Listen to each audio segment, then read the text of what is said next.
भगवान शिव आपके यहाँ भोजन करने आ जाएं। बहुत समय पहले एक छोटे से गांव में गोपीनाथ नाम का एक किसान रहता था। न उसके पास जमीन थी, न ही अन्न का भरमार।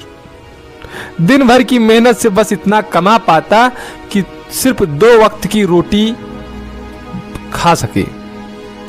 लेकिन उसकी गरीबी कभी उसकी श्रद्धा को कमजोर ना कर सकी। गोपीनाथ हर सोमवार भगवान शिव का व्रत रखता और पास के मंदिर में जाकर बेलपत्र, जल और थोड़े से चावल चढ़ा आता। गांव वाले उसका मजाक उड़ाते, कहते पेट खुद का भरता नहीं, भगवान को चढ़ावा चढ़ाने चला है। पर गोपीनाथ मुस्कुरा कर कहता, भगवान धन से नहीं भक्ति से प्रसन्न होते हैं। सावन का महीना है, पूरे गांव में भव्य भंडारे चल रहे हैं। धनी लोग तरह तरह के पकवान बनाकर भक्तों को खिला रहे थे।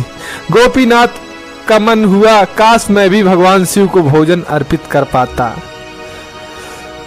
पर उसके घर में सिर्फ 2 मुट्ठी चावल और थोड़ी सी दाल बची थी। पत्नी बोली, इतने से अनाज से हम ही मुश्किल से जिएंगे, बच्चों को क्या खिलाएंगे। गोपीनाथ शांत स्वर में बोला, अगर शिव जी हमारे यहाँ अतिथि बनकर आए तो यही उनके लिए राजभोग है। मैं उन्हें सच्चे दिल से भोग लगाऊंगा। उस रात उसने प्रेम से खिचड़ी बनाई और मन ही मन शिव जी को भोग लगाने लगा।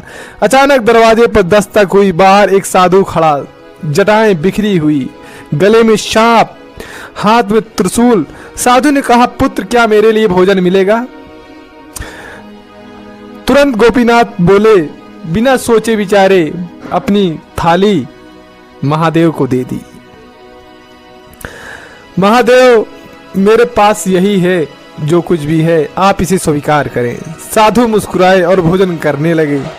खाते साथे साधु का रूप बदल गया। वे स्वयं भगवान शिव प्रकट हो गए।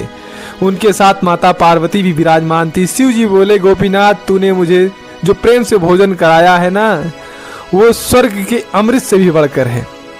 तेरे घर में भले ही अन्न कम हो, पर तेरे हृदय में भक्ति का खजाना छिपा है। माता पार्वती ने प्रसन्न होकर कहा, आज से तुम्हारे घर अन्न कभी कम नहीं होगा और तुम्हारे बच्चे सदा सुखी रहेंगे। इतना कहकर वे अंतर ध्यान हो गए। उस दिन से गोपीनाथ का घर खाली नहीं रहा और गांव वाले उसका मजाक उड़ाते थे, वही अब उसकी भक्ति की सराहना करने लगे। भगवान सोने चांदी के भोग से प्रसन्न नहीं होते, वे भक्त के प्रेम, विश्वास और सच्चे मन को स्वीकार करते हैं। जहाँ दिल सच्चा होता है वहाँ ईश्वर स्वयं